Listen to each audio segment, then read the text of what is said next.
दोस्तों, श्री ज्योतिष आरोग्यम प्रशिक्षण संस्थान से मैं उमेश कश्यप आप सभी ज्योतिष प्रेमियों को सादर नमस्कार करता हूं, प्रणाम करता हूं। आज मैं आप लोगों को ये बताने का प्रयास करूंगा कि हम संसार में जन्म लेते हैं तो किस प्रकार से हमें विपत्तियों का सामना करना पड़ता है।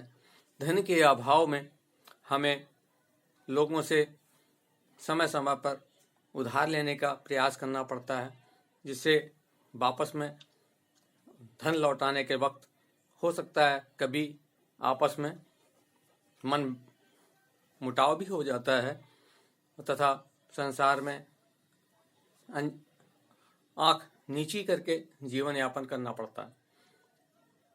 ये प्रभु का ही वरदान कहें या लीला कहें, हमारे समस्त कर्मों का ही फल इस संसार में पुनर्जन्म लेने के बाद भोगने के लिए उद्यत होना पड़ता है। कुछ लोग गरीब माता पिता के यहाँ जन्म लेते हैं तथा जीवन यापन करने में विभिन्न प्रकार की परेशानियों का भोग करना पड़ता है तथा हो सकता है हमें गरीब माता पिता जन्म दें, गरीबी में जिए, परंतु हमें पूरा अधिकार है कि हम अपने जीवन को सुदृढ़ तथा धन वैभव संपत्ति युक्त बनाकर अपने जीवन को यापन करते हुए अब इस संसार को त्याग दें, जिससे हमें आने वाली पीढ़ियां भी याद करें, अपने यश कीर्ति को बढ़ाकर ही इस संसार से विदा हों।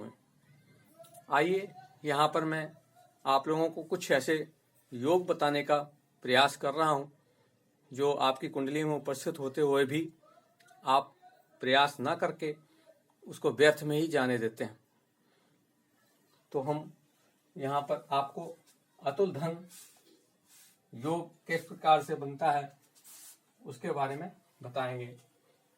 आपका दूसरा भाव धन का है, ये लग्न होता है दूसरा भाव धन का, तथा ये 11वां भाव मतलब 11वां भाव ये हमारा संपत्ति जो हम अर्जित करते हैं उसका होता है यहाँ पर हम। और ये पंचम भाव पिछले जन्म का, जहाँ से हम जन्म लेते हैं दोबारा, उन्हीं कर्मों के हिसाब से हमें इस जन्म में धन यश कीर्ति प्राप्त होती है। तो ये धन भाव होता है। हम यहाँ पर लग्न मिथुन लग्न लेने जा रहे हैं। मिथुन लग्न लिखते हैं तो ये भाव 4 अंक आएगा। यहाँ 5 6 7 और 8 9 10 11 12 1 इस प्रकार से 2, इस प्रकार से हमारे यहाँ पर अंक राशियां आएंगी। तो हम दूसरे घर का मालिक कौन बनता है? चंद्रमा। यहाँ पर अगर चंद्र 5वें घर में उपस्थित हो, 1 2 3 4 5, ये 5वां घर कहलाता है। यहाँ पर चंद्रमा हो और 7वें का मालिक मतलब पंचम घर का मालिक 7 है। 7 की मालिक कौन होता है? शुक्र। शुक्र यहाँ पर उपस्थित होता है तो ये परिवर्तन योग कहलाता है। 5वें का मालिक द्वितीय में, दूसरे भाव में, और दूसरे भाव का मालिक पंचम भाव में। इस प्रकार के योग को परिवर्तन योग कहते हैं। और इस योग के होते हुए जातक जिसके कुंडली में उपस्थित होता है वो धन से परिपूर्ण अवश्य होगा अपने जीवन में। जब इनकी महादशा और अथवा अंतरदशा चलेगी चंद्रमा की या शुक्र की, तो उस समय ये अवश्य धनवान बनेगा। आइए दूसरे योग की तरफ चलते हैं। जो हमें क्या बताता है, यदि द्वितीयेश कौन है, चंद्रमा, और एकादशेश कौन है, मंगल। द्वितीयेश और एकादशेश दोनों लग्न में उपस्थित हों। द्वितीयेश कौन हुआ, चंद्रमा, एकादशेश मंगल। इस प्रकार से ये दोनों ग्रह लग्न में उपस्थित होंगे तो ये महालक्ष्मी योग कहलाता है। चंद्र मंगल का योग महालक्ष्मी योग कहलाता है। इस प्रकार के बनते ही लक्ष्मी जी का आगमन स्वतः, ये तो आवश्यक है, कर्म करना पड़ेगा। आपके कर्म के द्वारा लक्ष्मी अवश्य प्राप्त होगी। इस प्रकार से आप योगों को ध्यान रखेंगे तो आपको अपने मन में संतोष रहेगा कि आपको लक्ष्मी का अभाव अपने जीवन काल में नहीं होने वाला। आइए तीसरा योग आपको बताते हैं। यदि आपका धन किसी ने हड़प लिया हो, कहीं गुम हो गया हो, या किसी प्रकार की क्षति उसको हुई हो, तो वो अवश्य प्राप्त होगा। कैसे? जो मैं अगला योग बताने जा रहा हूं उस योग के द्वारा। ये योग केवल मकर राशि में ही बन सकता है। ये मकर लग्न है। मकर लग्न में जो सप्तम भाव का स्वामी होगा वो द्वितीय भाव में उपस्थित होना अनिवार्य है। तो सप्तम भाव कहां पाएगा? 1 2 3 4 5 6 7। यहां पर कौन सी राशि आएगी? 11 12 1 2 3 और 4। इस 4 अंक की राशि का स्वामी होता है चंद्रमा। इसको द्वितीय भाव में उपस्थित होना ही चाहिए। जब भी आपका धन खोया हुआ अथवा गुम हुआ या किसी को दिया हुआ वो आपको वापस अवश्य मिलेगा अपने जीवन काल में। आइए आपको अगला सूत्र योग बताते हैं जो आपको धन संपत्ति के बारे में ही होगा। ये चौथा योग होगा। यहां पर हम मेष लग्न लेंगे। यहां पर हम मेष लग्न के द्वारा आपको योग बताएंगे। मेष लग्न में धनेश कौन हुआ? द्वितीय भाव का स्वामी। लग्नेश, धनेश तथा लग्नेश, धनेश एवं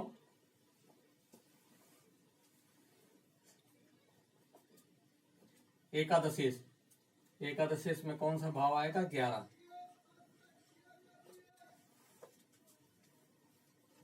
1 2 3 4 5 6 7 8 9 10 11 12। ये इस तरह से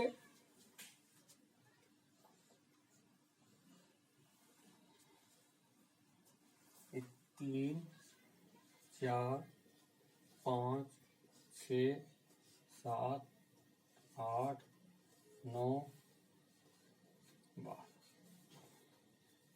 यदि दसवें भाव में शनि, मंगल,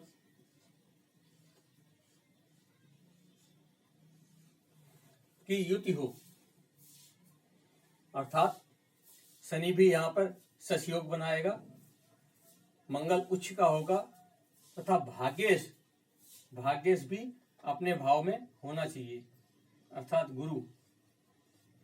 अगर इस प्रकार का आपकी कुंडली में या किसी की कुंडली में जो जातक संतुष्ट होना चाहता है हमारी कुंडली में कौन सा योग बन रहा है, इस प्रकार के योग बनने पे जहां पर हमने, आपकी कुंडली कोई भी हो सकती है, लेकिन उस कुंडली में सप्तक नवमेश और दशमेश तथा मंगल यहाँ पर कौन सा, मकर राशि में उच्च का होता है। यदि इस प्रकार से कुंडलियों में, आपकी कुंडली में ग्रहों की उपस्थिति होगी तो आप अवश्य ही किसी फैक्ट्री अथवा कारखाने के मालिक अवश्य ही बनेंगे अपने जीवन काल में। आइए अगले पंचम सूत्र में आपका ध्यान आकर्षण करना चाहेंगे, जो इस प्रकार से है। पांचवा सूत्र हमारा धन का क्या कहलाता है।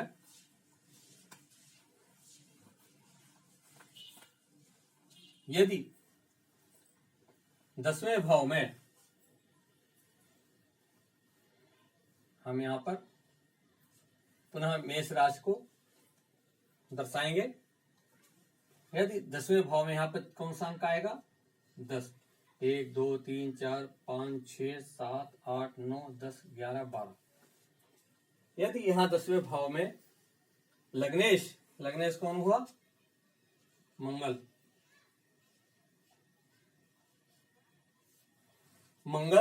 मंगल के साथ साथ बुध,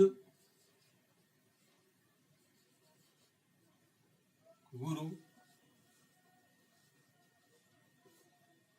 शुक्र,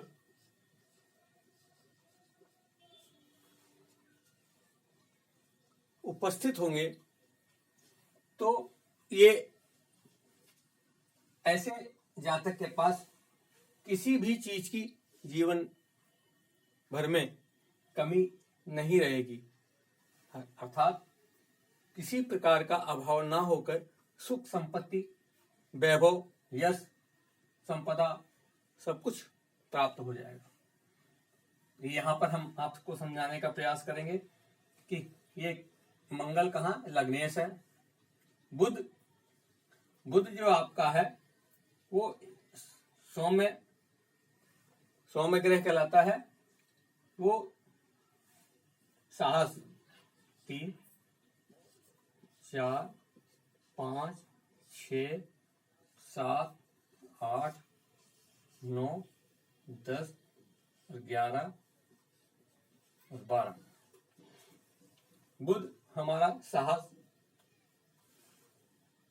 साहस के घर का मालिक है, और साथ साथ ऋण का भी, क्योंकि हमें व्यापार या काम धंधे के लिए ऋण भी लेना पड़ सकता है, मगर हम उसको वापस भी करेंगे, क्योंकि हम लग्नेश हमारा मंगल है जो साहस के द्वारा अपना धन अर्जित करेगा और उसके ऋण को वापस भी करने का क्षमता रखता है। शुक्र क्या है, धनेश भी है और सप्तमेश भी है। गुरु क्या है, ये भाग्येश है। इस प्रकार से ग्रहों की उपस्थित दसम भाव में हमें अत्यंत धनवान बनाने का प्रतीक है। आइए हम अगले योग की तरफ चलते हैं।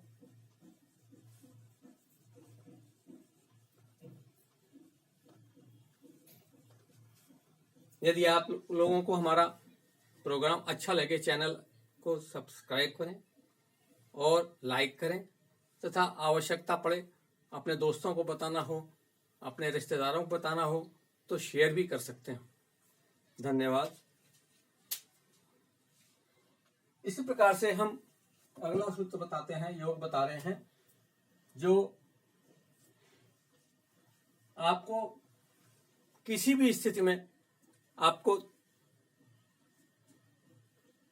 धन, वैभव, यश अवश्य प्राप्त कराएगा।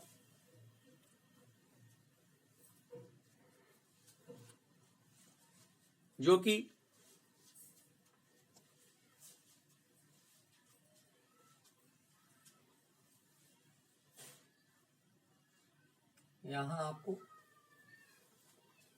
आपको मैं पुनः वृष राशि की कुंडली बनाने का प्रयास कर दिखाता हूं। वृषभ राशि, जो वृषभ राशि की कुंडली हमारे 2 नंबर से स्टार्ट होती है। 2, 3, 4, 5, 6, 7, 8, 9, 10, 11, 12, 1। यहां आपका लग्नेश अपने ही घर में उपस्थित हो, धनेश अपने ही भाव में उपस्थित हो तथा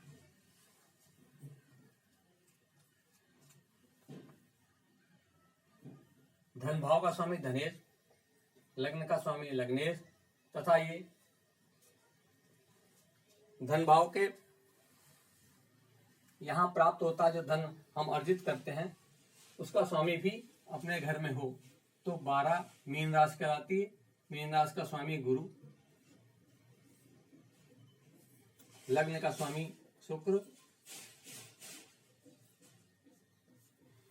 तथा धन का स्वामी बुध। यहां धनेश भी स्वराशि में उपस्थित है, लग्नेश भी अपनी ही स्वराशि में उपस्थित है और गुरु भी अपनी राशि में उपस्थित है। इस प्रकार का जातक मोटर, बंगला, धन, जमीन सभी संपत्तियों से परिपूर्ण रहता है। आज इतना ही। यदि आपको अपनी कुंडली का किसी प्रकार का विश्लेषण करवाना हो और कोई भी तकलीफ आपके जीवन काल में आ रही हो तो हमारे